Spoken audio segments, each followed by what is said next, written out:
Hey there, it's Raoul Monks here, founder and director of Flume Sales Training. Thanks for joining us at our Flume Sales Chat, where we're joined by Carolyn Morgan. Hey, Carolyn. Hello.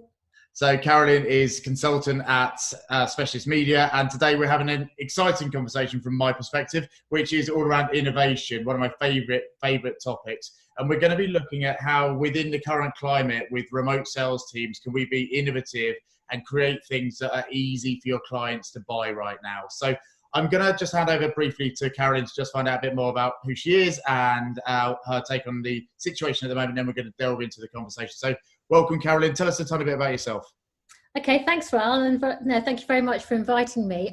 So my background is in specialist media, specialist publishing. I was at EMAP for about 15 years or so, and there I spent quite a lot of time launching products, innovating products, and that included print, digital, and kind of live events. Last 10 years, I've been working as a consultant, so I work with a lot of different kind of events and media businesses, and often looking at how they can do things differently. That can be large innovations or it can be kind of small innovations. So, hopefully I've got some relevant experience and some ideas on that subject. You definitely have. Well, we've had chats before about this subject and others, so I definitely know you've got lots to add. So what I wanted to start with is the whole concept of innovation. Obviously, things have changed right now and the status quo has just disappeared. So innovation, I think, is quite key. But what's your take right now as to the importance of innovation from both a sales leader's point of view and also a salesperson's point of view? Why is it so important? Well, I guess in all aspects of business, the world has changed. And we've been through a bit of a period of shock. And I think we're now adjusting sort of to the new normality. And whenever there's change, once kind of clients are kind of working out, well, what is it that they do? What is their purpose? What are they there for? So they're going through a bit of a process of introspection. And I think kind of our role is really to help them work through that and support them in this sort of like new world. So whenever things change, there's an opportunity to, I guess, reevaluate how you do things, what you offer, how you help your clients. So it's kind of a bit of a catalyst to thinking differently and doing something different. Yeah, okay. So tell us about the kind of mistakes around innovation, because I hear the word a lot, and obviously a lot of people are starting to move to things like virtual events, and webinars are quite a big thing right now, including by us, and virtual roundtables. And is that what you mean by innovation, or have I misunderstood? Like, what do you mean by innovation, and what mistakes do people make around the kind of being innovative right now? Okay, well, I think one of the kind of the biggest mistakes is trying to translate the way you used to do things to a new kind of platform. And I guess one of the big examples of the last sort of like 10 years is when magazines started to move onto the web. And it was a bit tempting just to take your PDFs of your beautiful spreads and just squish them onto a tablet. Yeah. And it kind of didn't work, because basically the audience was behaving in a different way online to the way they behave with a print magazine. So I think there's always the danger that what we try and do is we just try and shoehorn the way we've always done things into into the new world, into the kind of like the new order. And we've got to be really careful about that and very conscious of that. I think another kind of mistake is to be too focused internally and to think about what you're trying to achieve and what you want to do. Whereas whenever there's change in a market, and we've got getting a huge change at the moment, the important thing is to sort of like listen to your client and understand how their world is changing, because they don't really care that much about how your world is changing, but they've got their business issues, their objectives, and you've got to listen to them and what's important to them, and then see how you can adapt and support. Interesting. So that kind of shift in perspective is something we talk about a lot at Flume. What sort of angles do you think sales teams, sales leaders should be thinking of? You mentioned a client there. We're a big advocate of Flume around getting into the audience's shoes as well, and kind of adapting content and adapting approaches based on what's going to allow them to do something new, so that then the sales teams and companies can go and to the clients sell something easy because they can say, hey, that's what your audience have said they need, so you better get involved. I mean, what's your take on the importance of those kind of different layers of innovation? So innovating, like you just mentioned, around the client, but also around the audience. Yes, because I think whenever you're talking about a media business, you've got kind of two audiences. You've got your readers or your viewers or your attendees, and then you've got your commercial clients. Yeah. And I think in this environment, or in the new world as it's going to be, both are changing, and so behaviours are changing quite quickly amongst audiences. So you've got to be able to sort of get into the heads of both groups. Yeah. So understand how kind of like audiences are changing their behaviour, what's important to them, what content might be important to them now that wasn't before, and how they're behaving differently in a different context. And then you've got to think about the business challenges of your clients, your commercial clients, and go and think, well, what is it that they're trying to do? You know, what is their purpose? You know, and how do they want to connect with the audience? So you've almost got to step into two different sets of shoes and understand both. Because if you don't understand how the audience is going to behave differently, you will never get their attention. And if you don't get their attention, you won't have an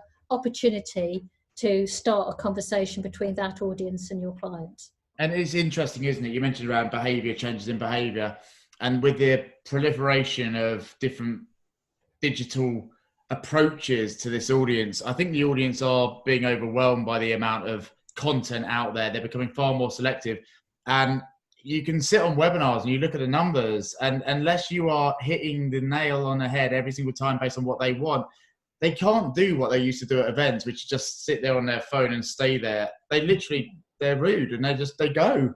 No, like, wow. I think that's right. And I guess this is probably particularly a British thing, is if somebody starts talking to us in real life in a meeting context, and we find it a bit tedious or a bit boring, we're awfully polite and we don't just walk away. And so if we're at an event and one of the speakers is not that interesting, but we don't get up and walk out, because that's just a bit embarrassing, and people might see us doing it and it seems a bit rude. So we just sit on our phone instead, and our attention goes, but the speaker doesn't realize that our attention has gone. But you're right. I mean, the online world is much more brutal, because people can just click off and go and check their emails, check social media, go make a cup of tea, nobody's watching them, and so if you lose their attention for a moment, they're gone. And so you've got to, in terms of a content creator, you've got to work a lot harder to kind of engage people. And in order to do that, you really have to understand what's in their head. What's important to them now, what is vital information that is going to solve a problem they've got, and what is really not relevant. 100%. And it's so interesting, isn't it? Because when you're kind of forced to think like this, I mean, ultimately what the audience are going to be saying to event organizers, including, not that I'm one, but me running a webinar, is if I do something that's off topic for them, they're not going to let me get away with it anymore. And kind of that realization makes you think, oh my God, I've got to be so laser focused on what that audience cares about right now, those urgent needs, and understand that audience behavior. I think it's at the crux of everything, because quite obviously the mechanism would be deeply understand the audience behavior and what's vital and urgent for them now, in the crisis, right now. What is the biggest question they need answered?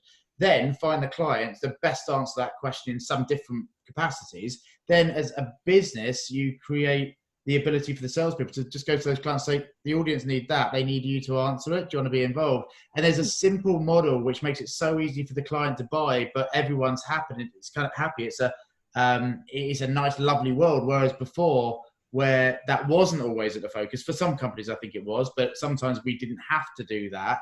I think it's going to be more difficult to get away with it now.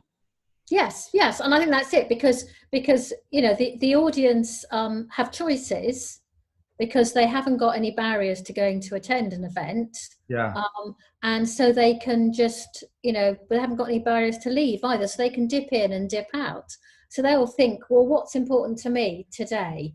What are the things that the information that is going to make a difference to my life, whether it's a consumer or sort of like another business person. And they're going to be, you know, quite brutal about the choices they make.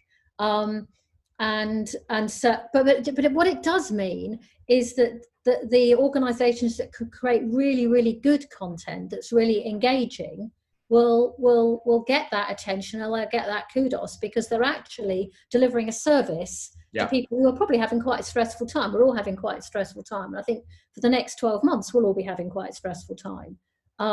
So we value organizations that can give us something interesting, something thought-provoking, something we can take away.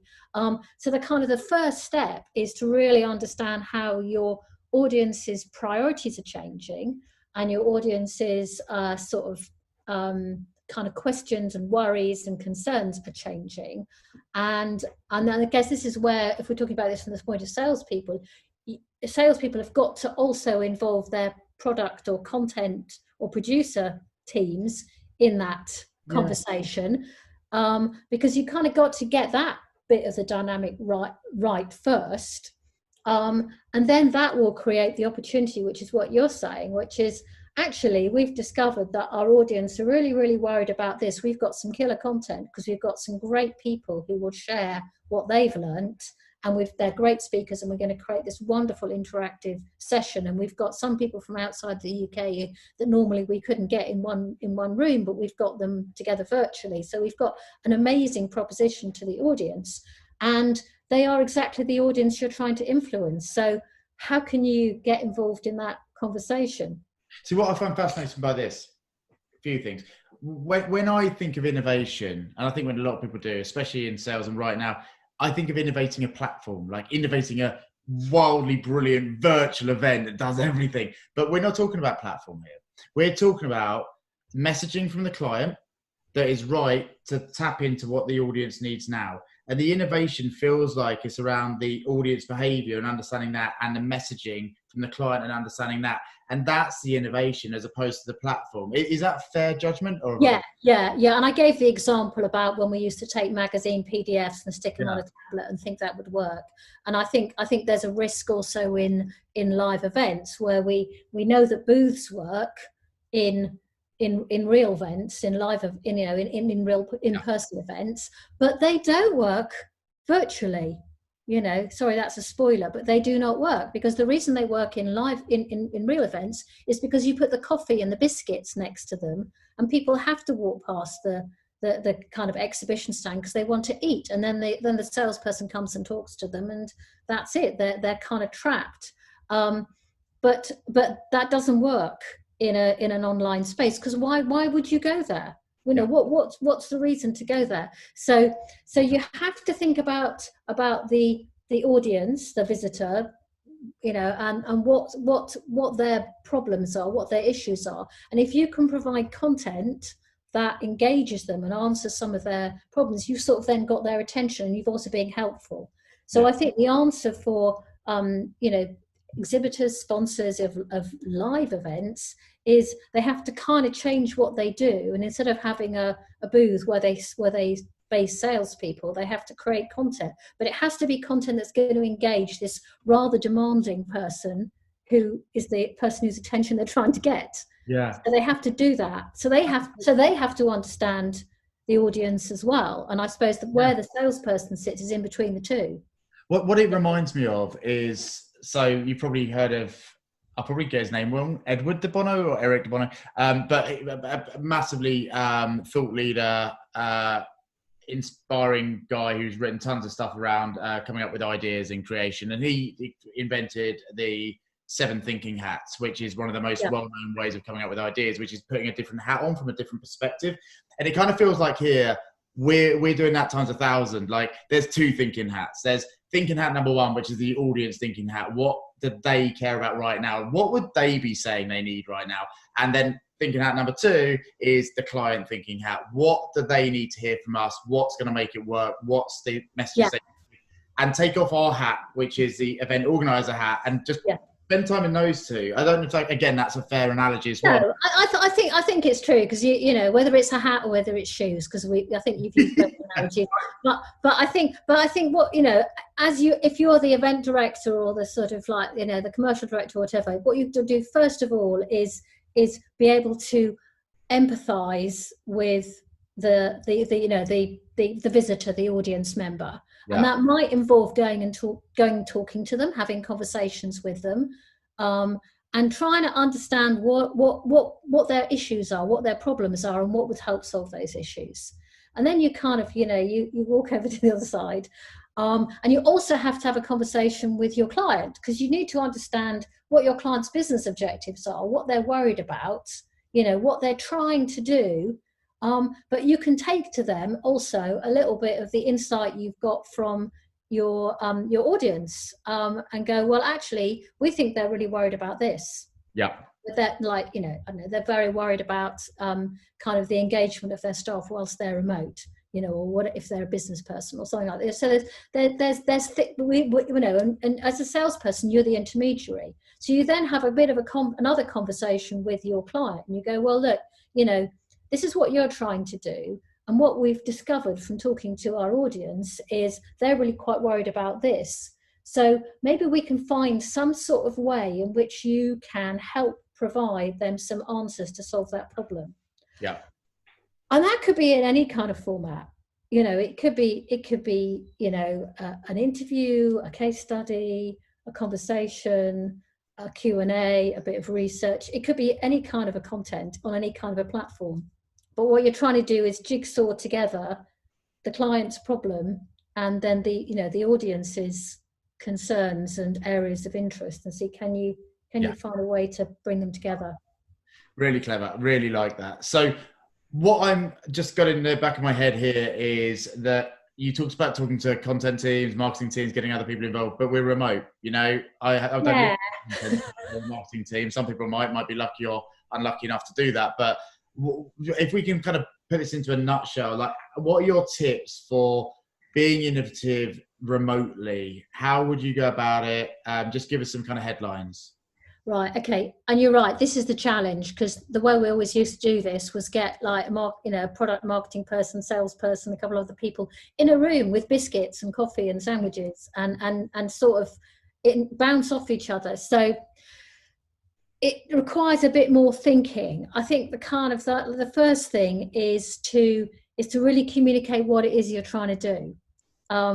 So you're trying to find new ways or creative ways to connect your audience and your clients so that they both get their problem solved. So, yeah. or whatever it is. So I think as a leader, you know, the first thing is to be really clear about what it is you need to do.